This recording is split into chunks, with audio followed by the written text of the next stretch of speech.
Palabras del señor presidente de la Nación, doctor Javier Milei.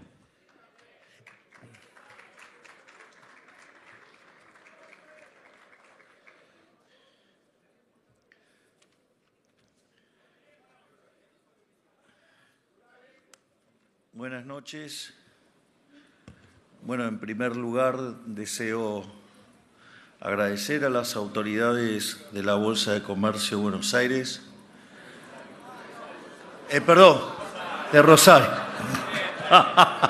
Cosas que pasan. Les pido perdón. Arranco de vuelta. Pido perdón por el furcio y nuevamente deseo dar las gracias a la Bolsa de Comercio de Rosario por invitarme nuevamente. Es para mí un placer, un honor estar aquí. Y también es muy importante porque recuerdo que hace un año hice una presentación que estaba totalmente fuera de los parámetros convencionales de lo que era una presentación. Recuerdo que hice gráficos que de hecho los hice a mano y se podían ver en la pantalla, que era un tema muy importante que vinculaba la tasa de interés con el tipo de cambio. También recuerdo que en aquel momento los periodistas corruptos, ensobrados, sicarios del micrófono, sostenían que era un discurso ajeno de lo que estaba pasando con la realidad, que ellos esperaban otra cosa. Y casualmente, y afortunadamente están los videos, que un año antes, digamos, se estaba anticipando desde la política lo que se iba a venir para adelante y que es lo que vamos a discutir hoy en esta charla, que es sobre el riesgo país, ciclo económico y morosidad. Es decir, que si los medios, la gran mayoría de los economistas y la política no tuvieran una mirada que excede a los 3 segundos, hubieran entendido ese discurso y nos hubiéramos ahorrado bastantes problemas.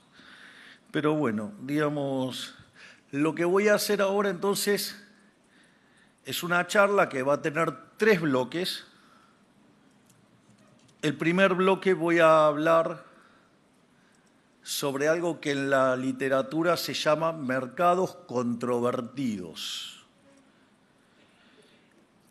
que obviamente, digamos, va a traer cola, digamos, hablar de este tipo de cosas. Y cómo este tipo de situaciones, que en el caso puntual de que el que vamos a hablar entra en una categoría que se llama mercados repugnantes. Sí, son los nombres de la literatura, o sea, yo digo, lo único que hago es replicarla.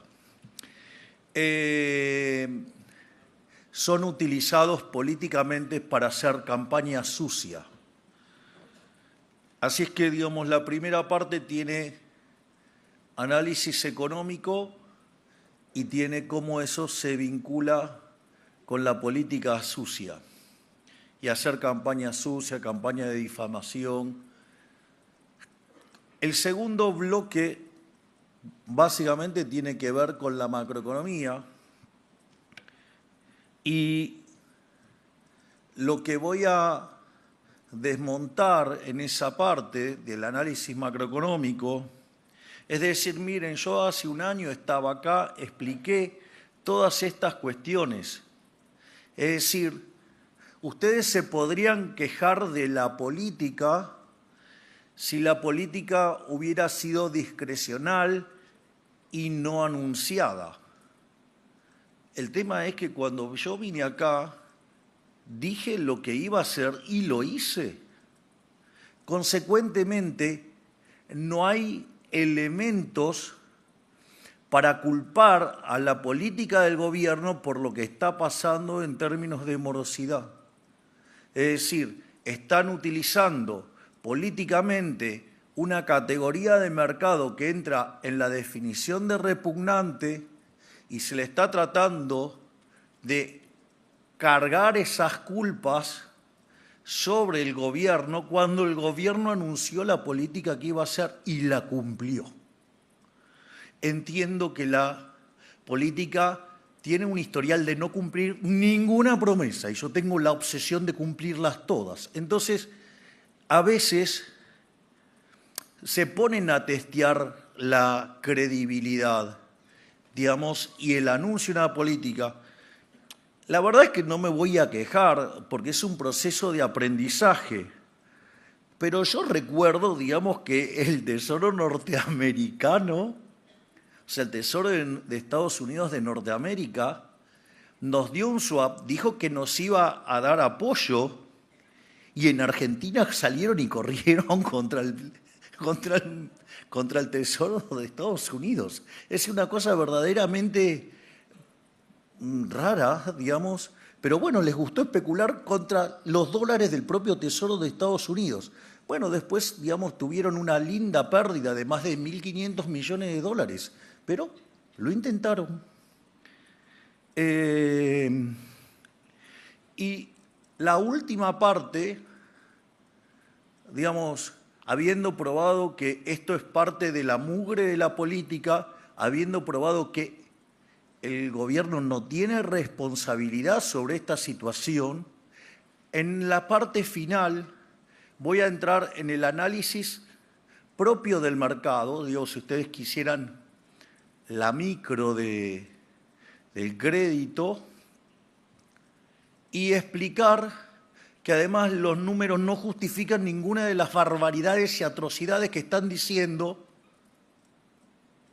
No me voy a quejar de los periodistas porque son seres muy precarios intelectualmente, pero los economistas se supone que estarían formados. Y además voy a mostrar que las propuestas que se hacen son, el remedio es peor que la enfermedad, es decir, no hay un problema y lo pueden generar, que es peor todavía. Y además lo voy a poner en un análisis de tipo moral, digamos, porque también es importante saber qué tipo de sociedad queremos. Dicho esto, yo voy a arrancar. Entonces, lo primero es, digo, ¿por qué tanto debate? Digo, ¿por qué tanto debate? Digo, la pregunta ¿por qué tanto debate? Después los vamos a ver en los números que estamos enfrentando. Digamos, no son distintos, digamos, los que tiene Estados Unidos en morosidad. Y ni siquiera, digamos, ni como Chile, ni como, digamos, o nuestros vecinos, o Brasil, o algo por el estilo. Entonces la pregunta, ¿por qué tanto ruido? Digo, no sé, salvo que tengan una compulsión por querer salvar a los bancos. Digo, me parece una cosa bastante particular. Y el tema es que entonces la realidad es que estamos entrando en el año electoral, aunque las elecciones sean el año que viene, y claramente una parte de la estrategia, digo, de los que no quieren que entremos y abracemos el futuro y quieren retener el status quo prebendario y corrupto, obviamente que la estrategia radica en generar todo el ruido posible y todas las distorsiones posibles y todo el daño que sea posible, digamos, a ver si logran hacer subir el riesgo país y que eso frene la expansión de la economía. El dato de ayer fue un dato fuerte, 0,8 mensual desestacionalizado del estimador mensual de la actividad económica, es un dato fuerte. Que 13 de 15 sectores productivos estén creciendo quiere decir que es bastante extendida la expansión. Y además hace 27 meses seguidos que crecemos. Digo que es el mejor track record de los últimos 15 a 16 años. Vamos, ¿qué les pasa? ¿Por qué tantos desprecios por los datos? nuevamente, entiendo que me odien y es más, hasta puedo tener argumentos adicionales para que me odien. Pero los datos son los datos. Es decir, entonces, en ese sentido, ¿cómo es que utilizan esta situación para hacer campaña negativa? Esto, digamos, de usar mercados controvertidos para hacer campaña negativa no es nuevo. No es nuevo. Lo que pasa es que cambiaron de mercado.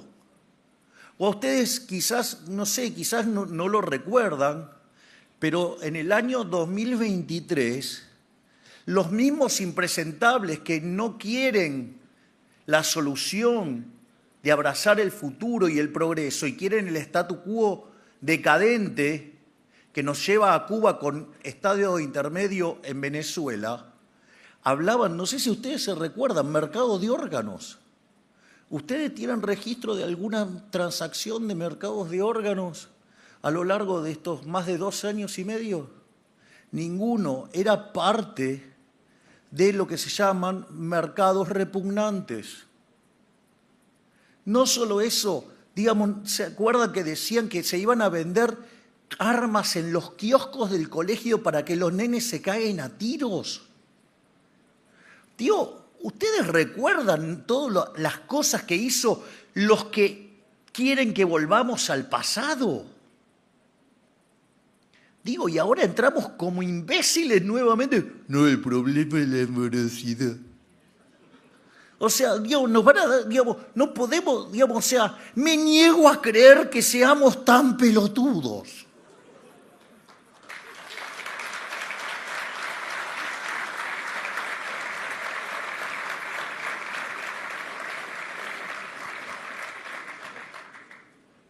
No voy a seguir con todos los casos que hicieron durante la campaña. Yo no sé, como que iba a cerrar las universidades y los hospitales, cosas que no pasaron, ¿no? O como que el Garrahan yo lo quería destruir. Sucede que acabamos de ser condecorados por ser de los países más avanzados con todas las inversiones que hicimos. Es detalle. Pero al margen de eso, lo primero, digamos, es la definición de asco. Digo, esto es muy interesante. ¿Por qué, digamos, una determinada transacción de mercado nos genera asco? Digo, cuando hay una situación que genera asco, bueno, lo normal es que todos odiemos esa transacción. Con lo cual, lo más probable que la sociedad, frente a algo que le genera asco, digo, termine generando leyes que prohíban eso. Digo, eso, digamos, puede pasar. Y lo que uno define como asco puede cambiar de sociedad en sociedad. Ustedes van a la India, no se les ocurra querer comerse una vaca, ¿ok? Digamos, o digamos, si usted, digamos, está en un grupo de judíos ortodoxos, no se le ocurra estar comiendo un cerdo, ¿ok? Digo, en algunos lugares no se come caballo, o en otros, digo, en Kentucky no se comen, digamos, caballos, creo que es en Kentucky, no se come. Me parece que Kentucky es por el ejemplo del whisky, que ahora después lo traigo.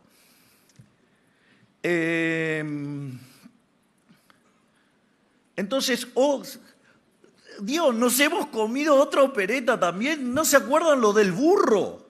Que ahora comíamos burro.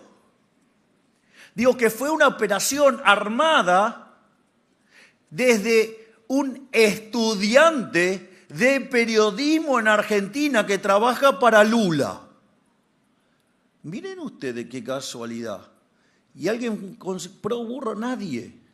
¿Y por qué, digamos, o sea, hay un asco sobre comer burro? Porque la reflexión histórica era que el burro, digamos, era con el animal que ustedes trabajaban. Por lo tanto, si se terminaban comiendo el burro era porque estaban recontra cagados de hambre. O sea, era como una pésima señal. Entonces quisieron instalar eso. Digo, yo lo aviso para que vean la cantidad de barbaridades que está haciendo el mal, porque son el mal, son los que responsables de 100 años de decadencia argentina. Con lo cual estoy englobando más que los chicos malos, los feos, sucios y malos. Dicho esto, ahora hay algunos casos donde la sociedad está dividida sobre si algo es asco o no lo es. Cuando la sociedad está dividida en una parte, considera que determinadas transacciones son un asco y otra sociedad está dispuesta a hacerlas, ahí aparece un conflicto y ese conflicto hace que ese mercado se denomine repugnante. Entonces, digamos, hay una parte de la sociedad que le da asco ese mercado y hay otra parte de la sociedad que no le molesta esas transacciones. Consecuentemente, eso genera una polarización y una discusión y un debate social. Algunas cosas que en algún momento dieron asco después se convirtieron en repugnante y hasta fue cambiando la definición de repugnante. El ejemplo típico de un mercado que generaba asco fue en el siglo IV, digamos, con Constantino, digamos, en connivencia con la Iglesia, decidieron determinar que el mercado de préstamos, es decir, el préstamo con tasa de interés, eso era asco. Consecuentemente, pasaron dos cosas. ¿Quiénes eran los que estaban más experimentados en hacer operaciones a tasa de interés? Los judíos. Con lo cual los católicos aprovecharon esa situación para sacarlos. ¿Y cuál es la parte que ganó? El Estado. Y que ahora, digamos, se dedicaba a hacer guerras por todos lados y cuando se endeudaba, ¿cuánto pagaba de tasa de interés? 0. Un golazo. Dios. Entonces, convirtieron al mercado de crédito en un mercado de asco. En algún momento alguien se dio cuenta que si ustedes no pagaban tasa de interés, no había incentivo al ahorro, si ustedes no ahorraban, no invertían y no crecían. Entonces aquellos que no tenían asco por prestar dinero y tomar prestado dinero, empezaron a ver que progresaban. Entonces apareció y se habilitó el tema del préstamo con tasa de interés. Hay distintas versiones, digo, hay sociedades que no lo permiten y hay instrumentos que lo resuelven. Digamos, muchos de ustedes, no les voy a estar explicando a ustedes qué es un cero cupón o, digamos, armar instrumentos de garantías, ¿sí? Digamos, para que no figure que la cuota quede camuflada como todo capital y no intereses, digamos, pero que después cuando hacen la cuenta le da lo mismo. Entonces, más allá de eso, se convirtió entonces en un mercado repugnante. Entonces las cosas que pasan en ese mercado generan alboroto. Y claramente, digamos, pero como es necesario el sistema financiero para el crecimiento económico, porque es la parte financiera de la contraparte real del balance de las compañías, y ustedes si quieren hacer crecer el activo, es decir, invertir, incrementar el capital, lo tienen que financiar. Y eso el mercado de capitales lo resuelve a la perfección. Y claro, tiene un costo, se llama tasa de interés. Entonces la discusión pasó a si las tasas eran de mercado o las tasas eran usurarias. Y entonces ahí, digamos, apareció la figura del usurero. ¿Quién es el usurero? Aquel que cobra tasas por encima, digamos, de lo que sería la tasa normal. Y digo, ¿quién define quién es la tasa normal? ¿Alguien se puso a pensar por qué el usurero puede hacer ese tipo de operaciones? ¿No será que hay individuos que no califican en el mercado formal y terminan yendo a un mercado, digamos, que está dispuesto a tomar más riesgos. Y obviamente si toma más riesgos porque no pudo calificar en el otro mercado, va al mercado de alto riesgo y la pregunta es, vamos muchachos, estamos en la Bolsa de Comercio de Rosario, digo, gente que entiende de esto, ¿acaso, digamos, ustedes odian el Sharpe Ratio? ¿Acaso, digamos, si yo voy a tomar más riesgo, ¿no sería normal que pida más retorno? Digo, para pensarlo. Obviamente, digamos, una transacción más riesgosa va a tener incluido más tasa de interés. Ahora, digamos, cuando aparecen los shocks y que se generan problemas, el tema es, bueno, entonces, ¿cómo resolvemos frente a una situación donde se generó un problema? Y ahí hay dos distintos tipos de soluciones. O sea, a veces hay prohibiciones, hay regulaciones, se enfoca, digamos, se trata de inducir la solución, o a veces se aplican soluciones paternalistas. Y ustedes lo que tienen que hacer es hacer costos y beneficios de eso. Y si ustedes ven que el bienestar aumenta, avanzan con la política. Y si el remedio, como siempre que actúa el Estado, es peor que la enfermedad, más vale que se corran. Con lo cual, digamos, cuando llega la parte de crédito voy a explicar por qué todas las cosas que están proponiendo están todas mal. Yo voy a demostrar que no hay un problema macro, voy a demostrar que no hay un problema de mercado y voy a demostrar que además las cosas que están proponiendo para arreglar los problemas es generar un problema donde no lo hay y que no tiene gollete. Les voy a hacer algunos ejemplos, por ejemplo, de mercados normales y que de repente se vuelven mercados repugnantes. Porque esto es divertido para que lo vean. Y vemos qué hacemos. Por ejemplo, ¿alguien considera que el mercado de alcohol en gel puede ser un mercado repugnante? Digo, si esta parte de la sala quiere comprar alcohol en gel, digo, a la otra parte, ¿qué le molesta? Digo, ¿alguien se objetaría si, digamos, alguien de esta parte quiere comprar alcohol en gel? Otro mercado, el de barbijos. Digo, me quiero comprar barbijos. O sea, digamos, esta parte de la sala ahora quiere comprar barbijos. ¿Ustedes tienen algo para decir si se quieren comprar barbijos? O sea, son mercados normales. Digo, me quiero comprar un barbijo. ¿Cuál es el problema? Me quiero comprar un barbijo. ¿No? Ahora, claro, el problema es que en una situación como el COVID, las condiciones de oferta y demanda cambian violentamente. Una de las cosas que pasó, ¿qué fue? Lo voy a hacer, digamos, con el caso de los barbijos, digo, que bien caro nos costó en la Argentina. Ustedes, digamos, cuando aparece el COVID, la forma de combatir el COVID tenía una base sobre testeos que en Argentina no se llevaban a cabo de la manera que tenían que llevarse a cabo como se hizo en todas partes del mundo. Porque, bueno, había intereses de que los test sean los de alguien y no todos los test posibles. De hecho, yo recuerdo que como yo me estaba haciendo mis primeras incursiones en política, para no, digamos, generar ningún problema, digo, me conseguí barbijos y además me importaba, digamos, test de Uruguay.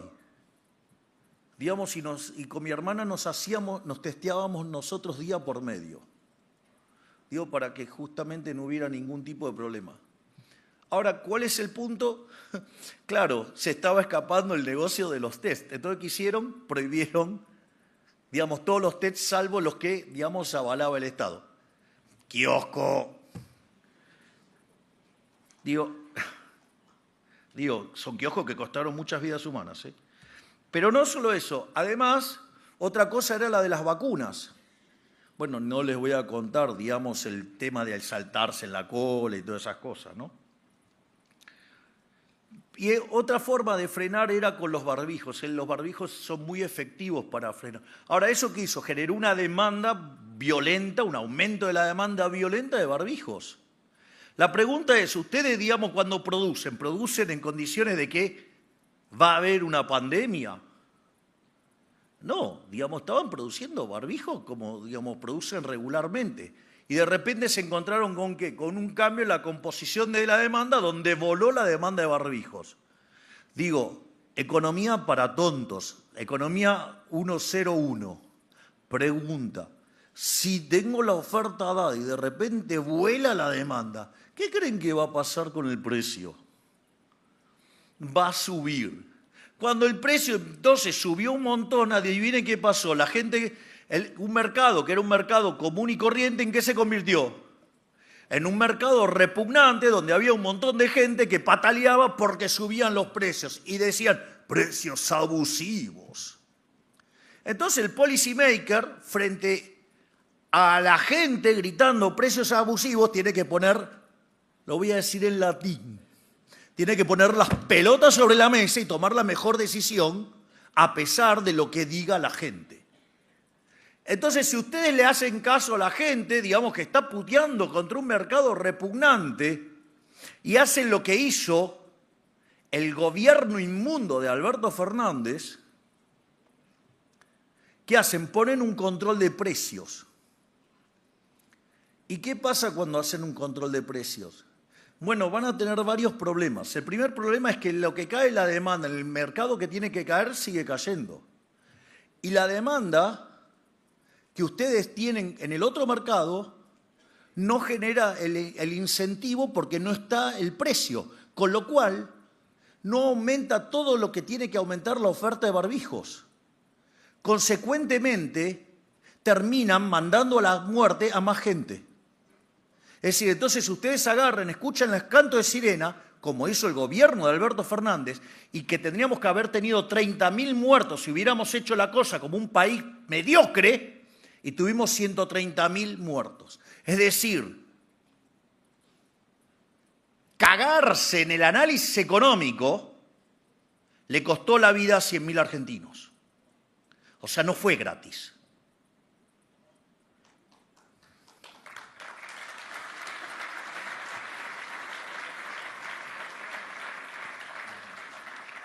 Pero no solo eso. Además, obviamente que cuando ustedes tienen controles de precio y hay gente que quiere un bien, lo van a ir a buscar.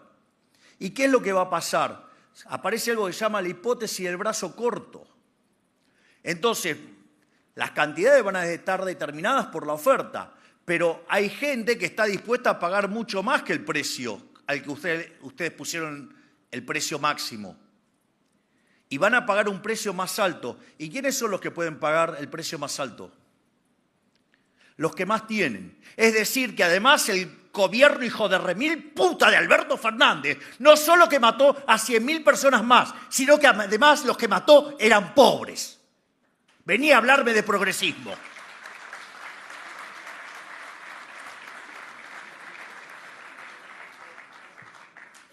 Me apasioné.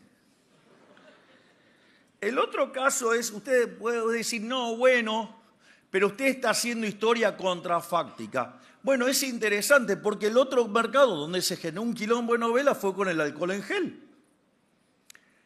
Esto es interesante porque en Estados Unidos liberaron el precio. ¿Qué pasó con el precio del alcohol en gel? Subió, obvio. Entonces, por ejemplo, en Kentucky se dedican a hacer whisky. Y adivinen qué descubrieron. Que el whisky joven servía ¿para qué? Para hacer alcohol. Y entonces, ¿qué hicieron? En lugar de hacer whisky, aprovecharon y se pusieron a hacer alcohol. Fíjense cómo el mercado resolvió muchísimo mejor que el burócrata bestia que quiso poner precios máximos. Es decir, si hay algo que caracteriza al ser humano es que le busca la vuelta, le encuentra la vuelta y resuelve el problema. Digo, la máquina de vapor no salió por decreto. Dicho esto, lo que tiene que ver con el mercado de crédito, ya expliqué que es un mercado repugnante, expliqué sus orígenes y demás. Así que ahora voy a ir a la perspectiva macro, es decir, acerca de si hay o no responsabilidad del policy maker. Ustedes cuando miran la literatura, hay toda una discusión sobre rules versus discretion, o sea, políticas de reglas o políticas discrecionales. Cuando ustedes siguen una política de regla, anuncian la regla, la cual puede ser creíble o no. Y frente a esa situación, si los agentes no creen, bueno, habrá que pulsear. Digo, nosotros anunciamos una regla. Y es más, y yo vine un día acá hace un año y lo expliqué. Y lo expliqué con lujas de detalle. Hasta cambié el formato de presentación para explicar lo que estábamos haciendo con la política monetaria. Ahora, los simios, perdón a los simios, pido perdón a los simios, que tienen un micrófono enfrente, salieron a decir que yo estaba hablando de cualquier cosa que estaba desconectado con la realidad. Bueno, digo, las consecuencias de ese momento, digamos, las estamos viendo hoy. Ahora, la pregunta es, Dios, entiendo, Dios, que pudieran hacer un reclamo si yo no hubiera anunciado la política. Pero yo la anuncié la política. Y no solo que la anuncié, además la cumplí.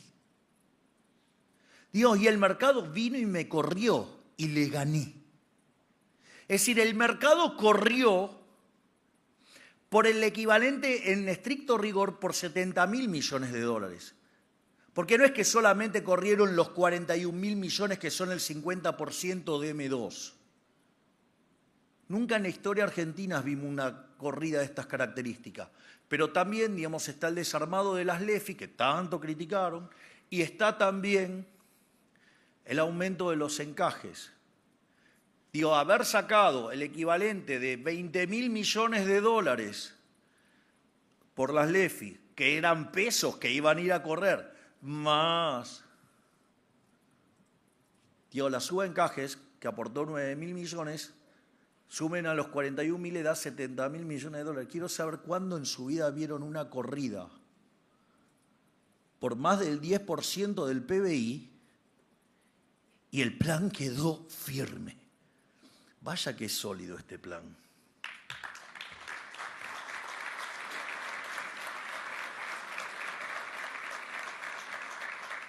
Entonces, dicho esto,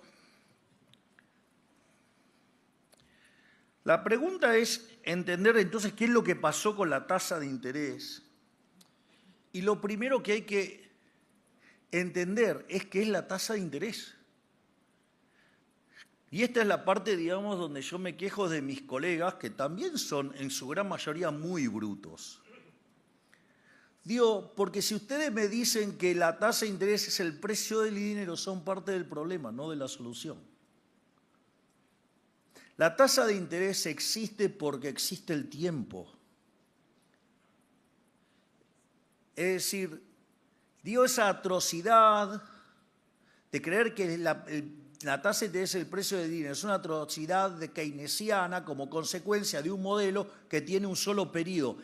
Afortunadamente y gracias a Dios la vida no es de un solo periodo.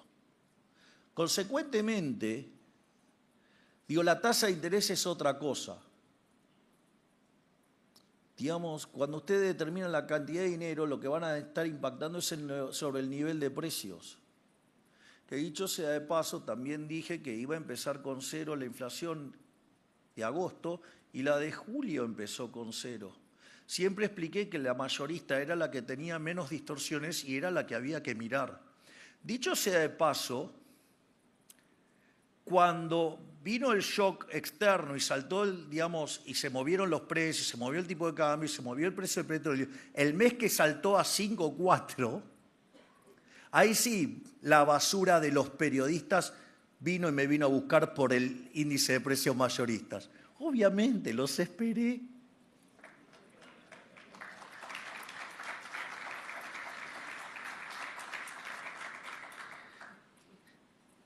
Dicho esto, la tasa de interés tiene que ver con el mecanismo de coordinación intertemporal, de pasar consumo del presente al futuro y viceversa, y digamos cómo van a financiar la inversión. O sea, de hecho el consumo futuro es el ahorro. O sea, el ahorro es el consumo futuro y que eso van a financiar inversión y con eso, digamos, van a acumular capital, van a aumentar la productividad, va a aumentar el PBI, van a aumentar los salarios. Pero eso no es gratis. La gente, si le dan a elegir entre consumir hoy y consumir mañana, la gente prefiere consumir hoy antes que consumir mañana. Si ustedes lo quieren inducir a que no consuma hoy, a que consuma mañana, le van a tener que pagar algo. Se llama tasa de interés. Y no tiene nada que ver con el dinero, tiene que ver con la tasa de preferencia intertemporal de los agentes, que prefieren consumir hoy a consumir mañana. Y además, cuando más incertidumbre tengan sobre el mañana, más tasa van a pedir, porque hoy consumen seguro, mañana no saben. Entonces, la tasa de interés tiene que ver con ese mecanismo de coordinación intertemporal. Y si ustedes se ponen a joder con la tasa de interés, el daño que generan es un daño enorme. Y ahí, una de las cosas que hice fue explicar la relación que hay entre la tasa de interés y el tipo de cambio. Entonces, eso es una relación negativa. Cuando ustedes suben la tasa de interés o cuando una de las cosas que pasa es que lo normal es que se les aprecie el tipo de cambio, es decir, que el tipo de cambio nominal caiga. Y cuando la tasa de interés baja, le salen los capitales y le van al mercado de cambios y le hace subir el tipo de cambio. Es decir, es normal que haya una relación negativa entre tasa de interés y tipo de cambio, donde a mayor tasa de interés el tipo de cambio se aprecia y viceversa. Ustedes lo que pasa es que se van a encontrar frente a un problema de órdago cuando se da la situación que les sube tanto la tasa de interés como el tipo de cambio. Cuando pasa algo así, quiere decir que está cayendo la demanda de activos domésticos. O no es la mejor definición doméstico, de los activos argentinos. Entonces, digamos, si ustedes, esa situación, ustedes modifican, a ver, lo voy a hacer más fácil. Si a mí me está cayendo la demanda de activos argentinos, la demanda de bonos argentinos cae. Al caer la demanda de bonos argentinos, el precio de los bonos va a caer. Consecuentemente, la tasa de interés en dólares de los bonos argentinos sube. Es decir, aparece un aumento del riesgo país. Y sí, veníamos de 550 puntos básicos, ganamos la elección de la Ciudad Autónoma de Buenos Aires y a partir de ahí el kirchnerismo se vino con todo, con 40 leyes tratando de romper el equilibrio fiscal, con 7 intentos de juicio político, tirando terroristas a la calle. El año pasado deportamos 10.000 personas. Le aviso que en 7 meses llevamos 14.000, o sea que no perdieron las mañas este año. El momento más áspero lo habrán visto cuando se votó la modernización laboral, ley que ni siquiera los militares pudieron sacar, sino que además los medios de comunicación, analistas políticos y demás, trabajaron activamente para defender el statu quo y tratar de voltear a un gobierno.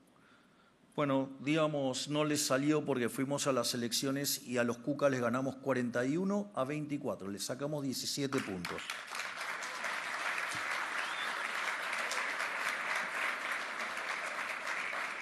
Pero esa situación donde nosotros teníamos salida de los activos argentinos y se disparaba el riesgo país, eso hacía que la demanda de dinero caiga.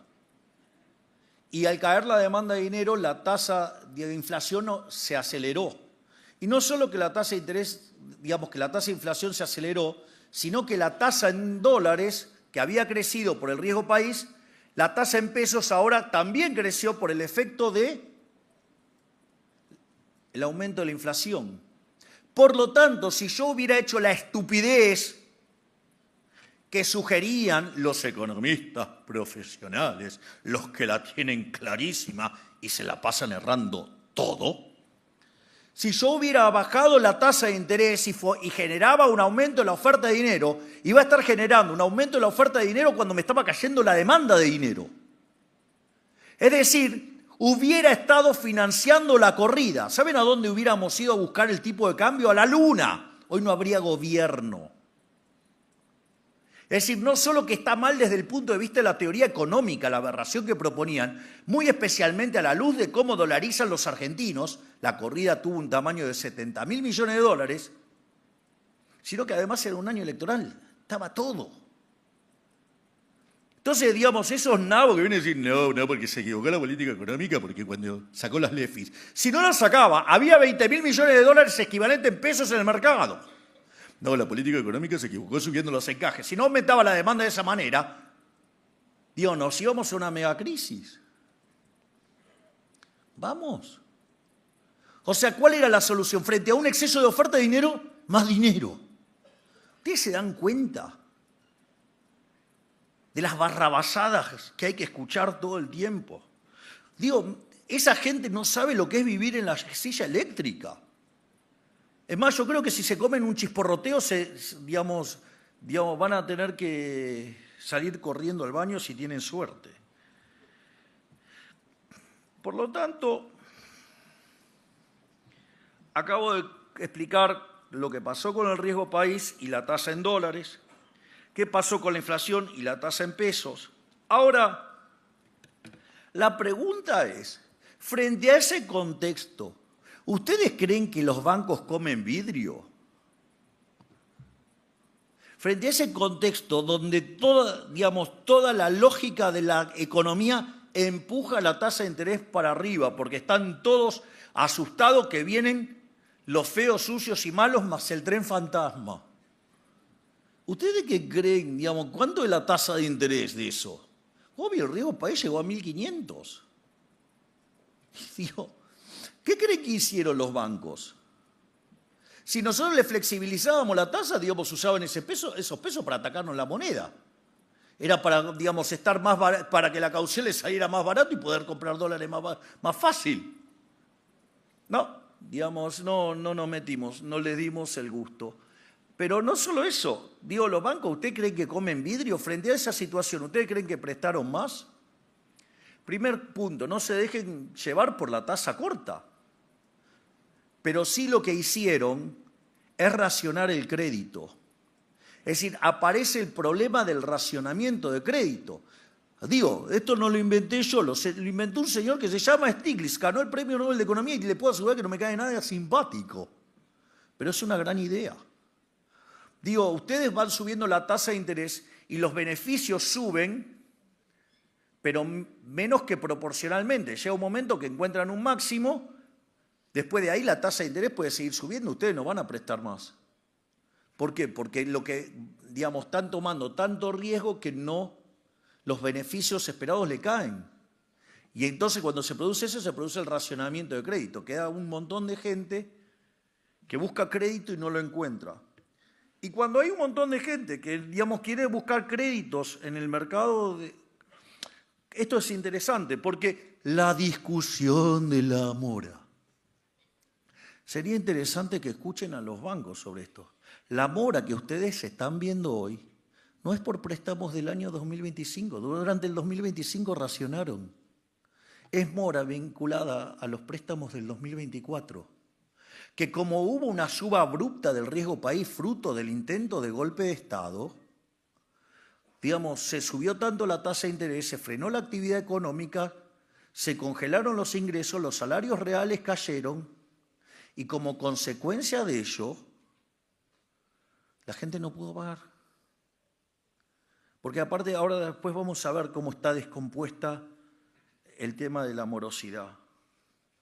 pero es fruto del ataque de la política de intentar hacer un golpe de Estado. Ese es el tema. ¿Por qué? Porque los bancos reaccionaron. Ahora, la pregunta es, la gente igual necesitaba la plata y no podía conseguir en el sector formal. ¿Y qué se fue? Y, se fue, a otras alternativas, con las cuales sí podían tomar crédito.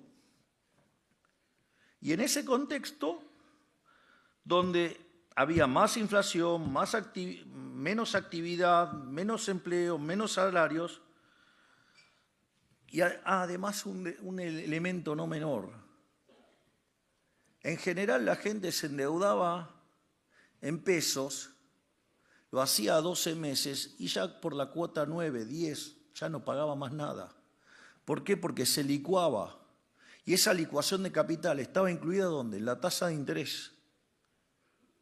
Y como el programa económico fue más exitoso de lo que se esperaba, la licuación no fue la que se esperaba y consecuentemente, recuerden que en la primera etapa del programa económico, los analistas vivieron pifiándole siempre con que esperaban mucha más inflación que la que efectivamente había. Yo me acuerdo que allá por enero había un imbécil que decía que si hacíamos todo bien, la inflación no podía bajar del 400%.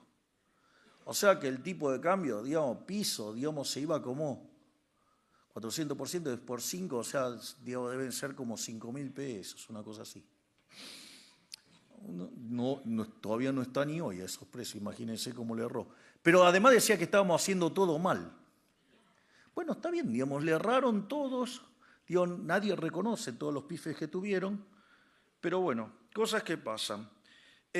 Obviamente, en esta situación, la gente terminó yendo a entidades no bancarias. Ahora, esos préstamos no son, los que están del otro lado saben que son préstamos más riesgosos. Con lo cual, es obvio que va a haber más tasa de interés. Pero claro, la coyuntura en la cual, un precio sube, así como la gente puteó con el precio de los barbijos y con los precios del alcohol en gel, y sí, también putea, contra la tasa de interés y putea contra el usurero o, con las entidades no financieras, no bancarias, para ser más precisos. Entonces, ahora entramos en el tema de la micro, si ustedes quieren, que es lo que tiene que ver con el mercado de créditos. Mire, lo primero que hay que entender es que el portafolio de los bancos cambió. Cuando nosotros llegamos, el crédito al sector privado no financiero era entre 3 y 4% del PBI. ¿Y qué hacían con los depósitos los bancos? Le prestaban al Banco Central. Es decir, nosotros cuando tuvimos que deshacer la hiper, tuvimos que abortar la hiper, respetando todos los contratos, no con plan Bonex y todas esas cosas, ni controles de precios, ni nada por el estilo, todo lo hicimos a mercado. Es interesante porque 2/3 del déficit estaban en el Banco Central, que era el déficit cuasi fiscal. Es decir, era un negocio entre los bancos y el Banco Central, si ustedes quieren el Estado, en contra de los argentinos de quien, se apropiaba del impuesto inflacionario. Bueno, nosotros decidimos devolvérselo a la gente. De hecho, el ajuste fiscal que hicimos, más la baja de 3 puntos del PBI de impuestos, implicó devolverle a los argentinos 100.000 millones de dólares. ¿Qué creen? ¿Que es magia? Bajar la pobreza del 57 al 29, o sea, la mitad. No, no fue magia, fue devolverle la plata a los argentinos por 100.000 millones de dólares.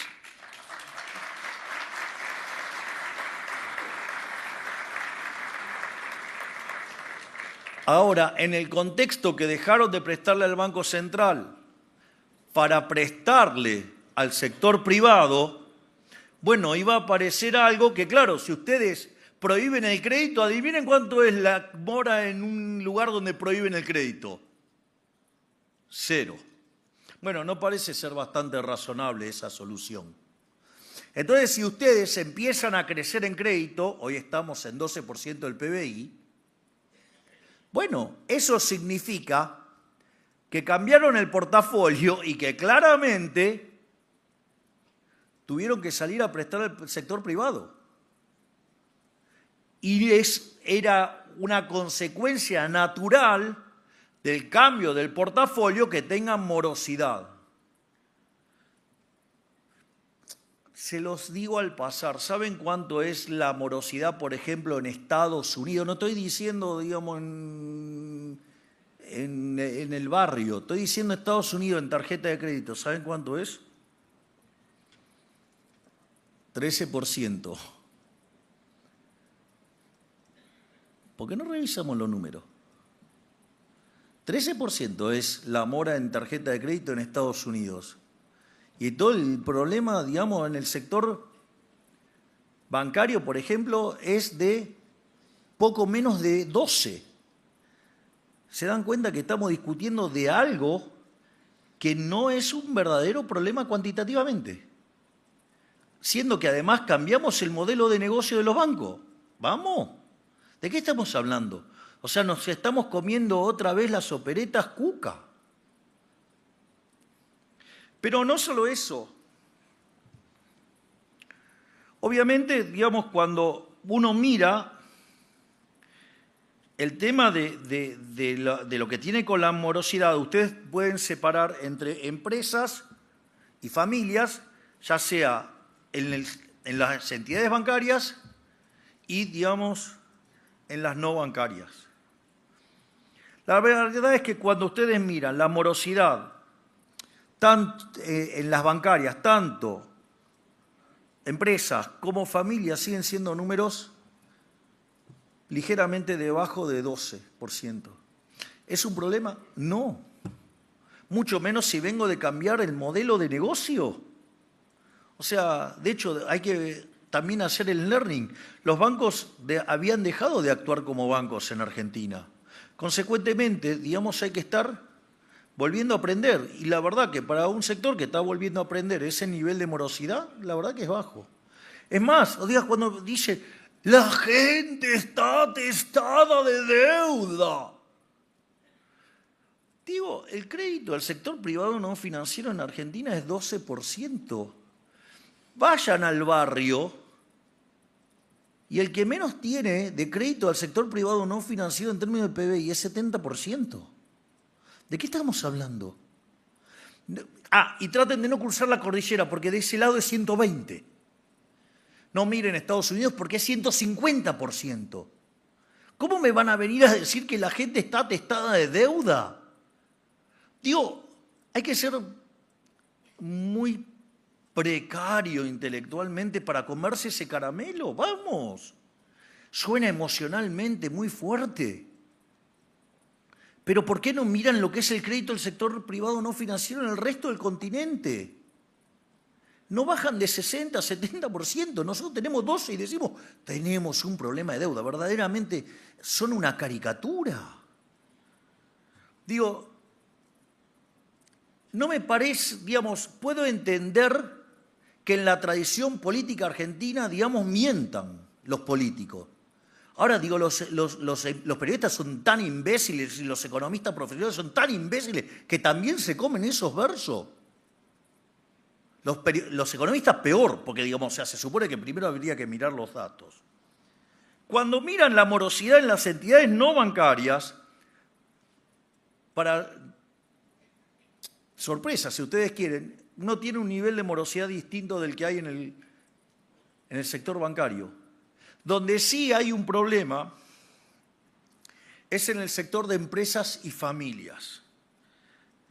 Pero lo que también hay que entender ahí, que los riesgos son distintos, que los costos del recupero son distintos. Digo que son además un segmento que tiene problema para acceder al mercado formal, con lo cual es un mercado mucho más complejo y que, digamos, le pegó más fuerte el tema del frenazo que tuvo la economía en el segundo semestre. Pero además quiero hacer un tema antes de ver las cuestiones puntuales del 2026, y es la hipocresía kirchnerista. Porque este segmento del que estamos hablando es un segmento que está caracterizado por ser de bajo monto y alta tasa de interés. Ahora, la pregunta es, bueno, no les gusta, digamos, no sé, tarjeta naranja y demás. Bueno, no les gusta, ok. Yo se los compro. Bueno, en la época del kirchnerismo había créditos de bajo monto y altas tasas.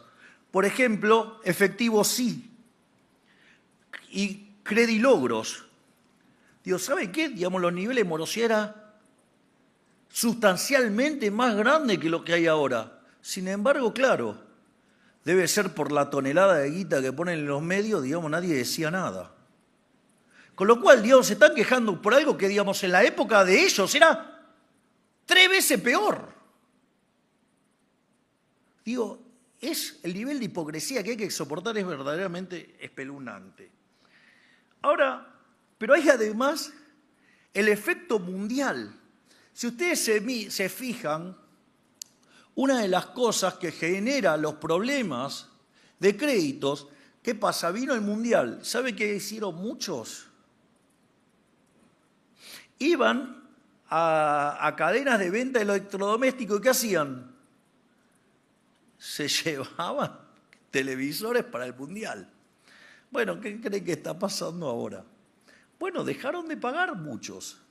Esa morosidad está en el 50%. Es decir, agarraron, se compraron televisores para ver el mundial y después veían si pagaban o no. Bueno, ahora no pagaron la mitad. La pregunta es, ¿ustedes creen que los que hicieron eso no sabían lo que estaban haciendo? ¿O acaso no les había pasado lo mismo en el año 2022? ¿Que se enteraron que eso pasa ahora? ¡Vamos! ¿Por qué creen que la gente come vidrio y es tonta? Ahora después voy a hacer un punto sobre esto. Y lo otro, digo, cuando ustedes veían el mundial, ¿qué veían también en paralelo por todos lados? Apuestas online. Y obviamente, digamos, eso también, digamos, trajo morosidad. Es decir, ese problema que están viendo, que no es un problema agregado, sino que es un problema puntual dentro de un segmento del sector no bancario asociado a 2 tipos de operaciones.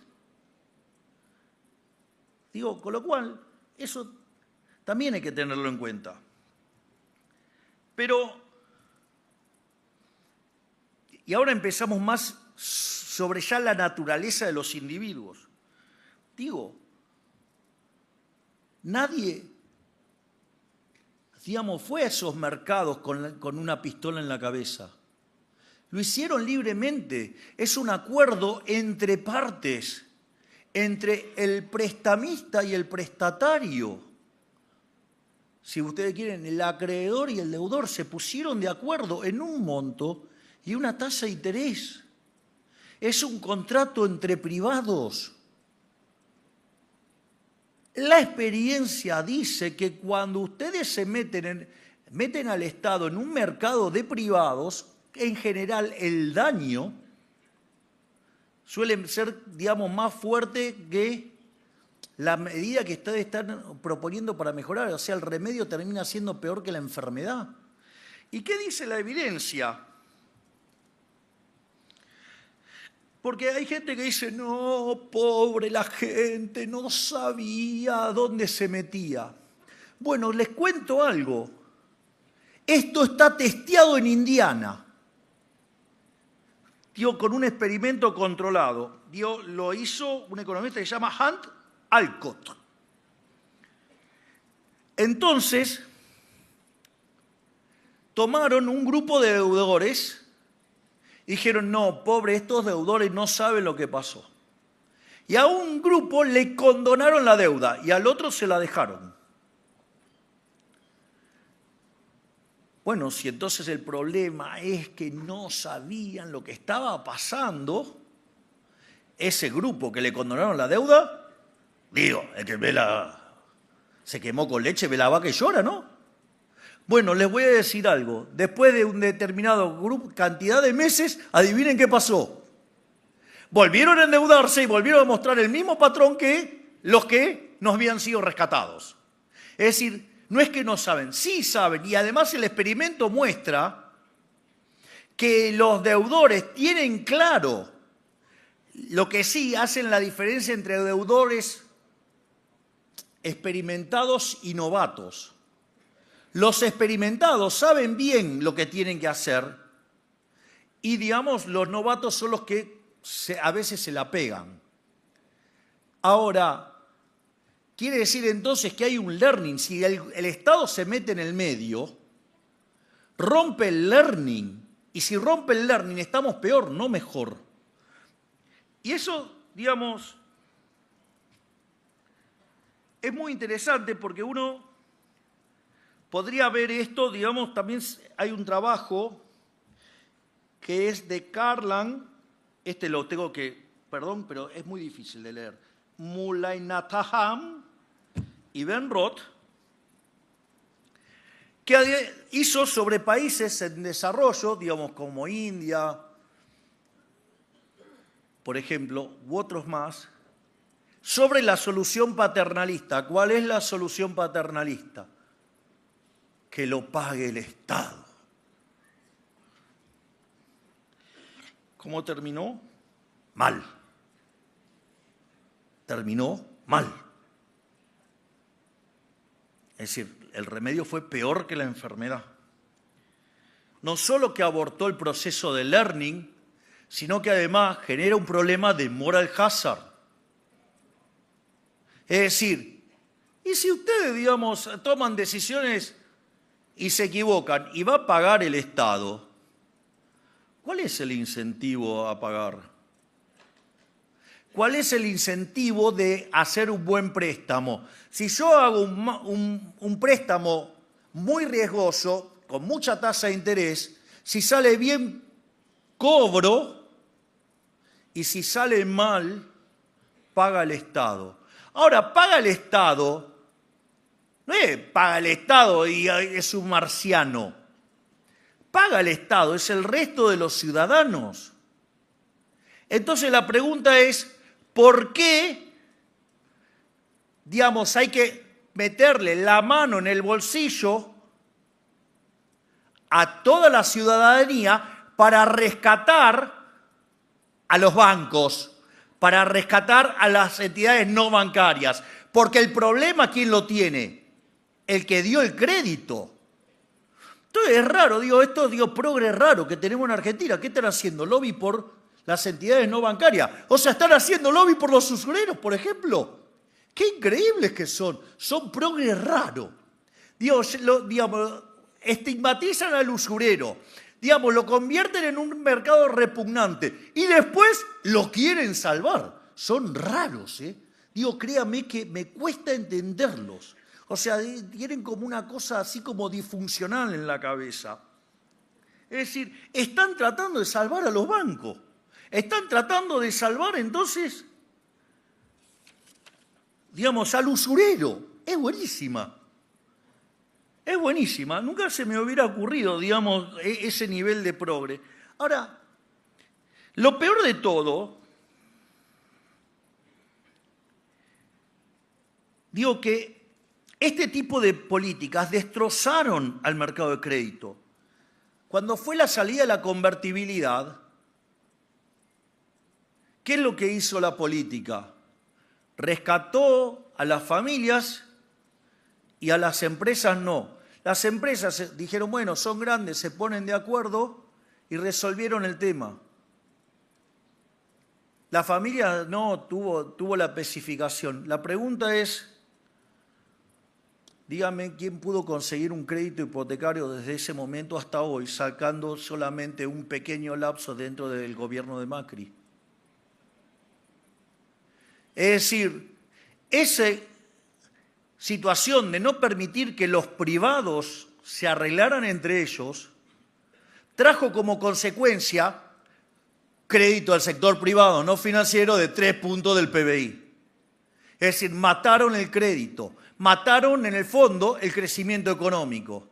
Por eso, digamos, nosotros llegamos y estábamos al borde de una hiperinflación, hacía más de 11 años que el PBI no crecía, 12 años, y todo lo que había habido había sido recuperación cíclica más término de intercambio en la nube. Digo, no es gratis. Perdimos 23 años de nuestra vida, digo, por la solución paternalista populista. Pero además, lo peor de todo es que es injusto. Digamos, si yo, con mi contraparte hago una operación y yo me equivoco, ¿por qué carajo tienen que pagar todos ustedes? Es inmoral. Es decir, en especial es inmoral. Si yo me puse de acuerdo para hacer esa transacción, no, si me equivoco, pagan ustedes. Es una locura. Es decir, el problema ahora ya no es un problema de que rompieron el mercado de créditos, no es un problema que además en términos dinámicos generan un desastre por el moral hazard, un desastre por la asignación de recursos, un desastre porque nos hunde sin poder crecer, nos hace más pobres, nos hace la vida miserable. Porque si de última decidimos eso, jodete, porque lo decidiste. Pero no, además es moralmente incorrecto, es injusto. Entonces, ¿de qué estamos hablando? ¿Vamos a ser tan pelotudos de volver a comernos las operetas del socialismo del siglo XXI? Miren los países de al lado y son las mismas operaciones. No puede ser que nos traguemos siempre el mismo verso. O nos ponemos los pantalones largos o nos hundimos. Maduramos como sociedad, abrazamos los valores judeocristianos o nos destruimos. ¿Lo quieren entender? Bárbaro. Está la posibilidad de decidirlo el año que viene. ¿Quieren volver a la solución populista? Bueno, tiene un destino, se llama Cuba. Dios, ¿quieren ser un país grande? Va a haber que abrazar las ideas de la libertad y ponerse los pantalones largos.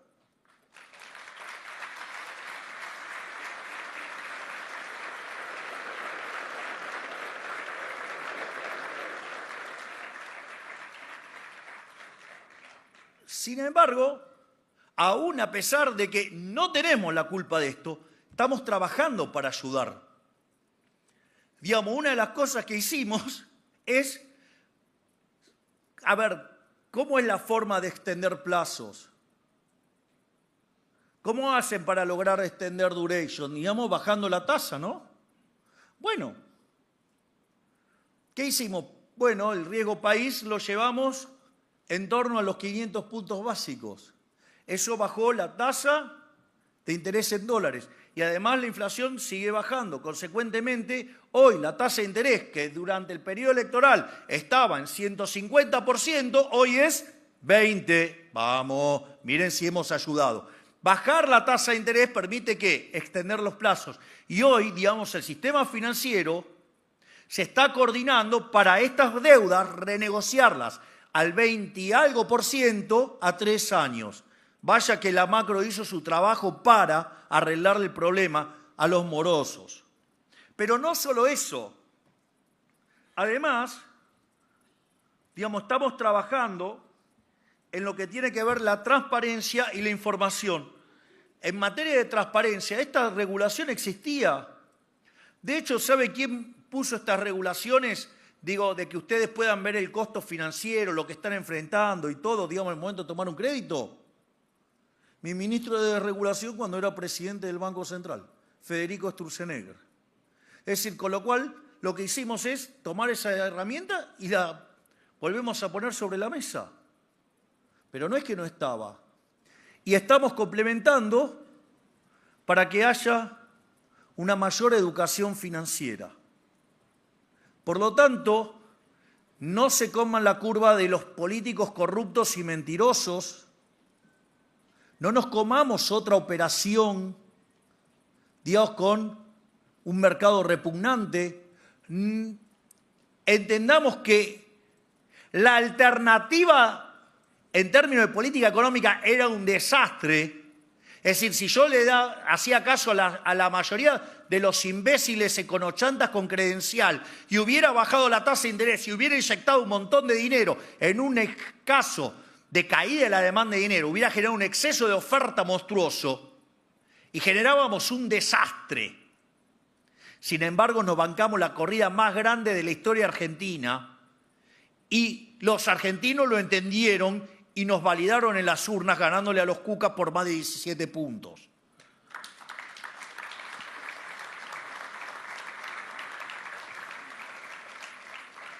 Pero como además tenemos pasión por arreglar problemas, además contribuimos con políticas que bajen la tasa, que bajen la inflación, que aumente el PBI, digamos, que aumenten los plazos, mejorar la transparencia y educar a la gente.